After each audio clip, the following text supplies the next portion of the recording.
ఖాయం అక్కడ ఉంటే అని చెప్పి తన దారి తను చూసుకుంది కవితమ్మ. తెలివైన ఆమె కనుక తన దారి తను చూసుకుంది. ఇంకా చాలా మంది ఈ పార్టీ మళ్ళీ అధికారంలోకి వస్తుంది, మళ్ళీ అధికారాన్ని వెలగబెట్టవచ్చు అని చెప్పి ఇంకా ఆశతోటి ఎదురు చూస్తున్నారు.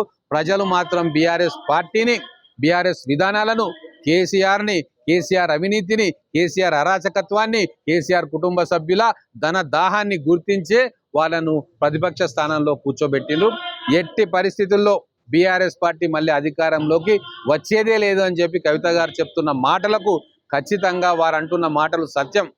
ఇక కవిత గారు అధికారంలోకి వస్తారా లేదా అనేది పార్టీ అనౌన్స్ చేసిన తర్వాత ఇల్లలకగానే పండుగ కాదు. ప్రజాక్షేత్రంలోకి పోయి గతంలో తప్పులు చేసినాం, ఆ పాపాలన్నీ కడుక్కున్న తర్వాత ప్రజలు మళ్ళా సరేలే ఈమె పాపాలకు ప్రాయశ్చిత్తం చేసుకుంది అని అనుకుంటే ఒకటో రెండో ఓట్లు వేసే అవకాశం ఉంది. వారు స్వయంగా నేను ఆ పాపాలు చేసినా నన్ను క్షమించండి అని చెప్పి ప్రజలను అడుగుతా ఉన్న సందర్భంలో ఆ పాపాల పుట్టలో ఈమె కూడా దాంట్లోనే ఉండి ఆ పాపాలలో భాగస్వామ్యంగా ఉన్ననన్న విషయం ఆమెనే చెప్తా ఉంది. మేము 2014 నుంచి చెప్తా ఉన్నాం, కేసీఆర్ పాలన తెలంగాణను అంధకారంలోకి తీసుకుపోతుంది అని. అదే నిజమైంది. నిజంగా తెలంగాణ అంధకారంలోకి పోయింది. అప్పులు మీద పడ్డాయి, మొత్తం ఆర్థిక వ్యవస్థ చిన్నభిన్నమైంది, ప్రాజెక్టులు కూలిపోతూ ఉన్నాయి, అంతటా అధికార దుర్వినియోగం జరిగింది, డబ్బు దుర్వినియోగం జరిగింది.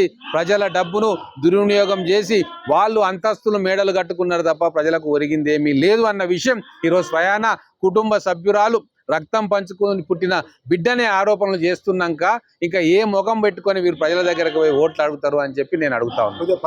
ప్రజలు కూడా చర్చ జరుగుతుంది, రేవంత్ రెడ్డి వదిలిన బాణము ఈ కవితమ్మ అని చెప్పి చర్చ జరుగుతుంది.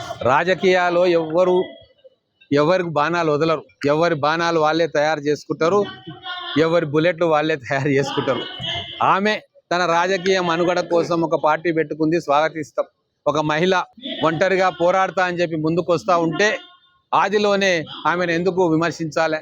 ఆమె ప్రజాక్షేత్రంలోకి వెళ్ళి ప్రజల సమస్యలు తెలుసుకొని ప్రజల్లో ఉంటే ఖచ్చితంగా ఎక్కడో దగ్గర ఆమెకు ఆదరణ దొరుకుతుంది.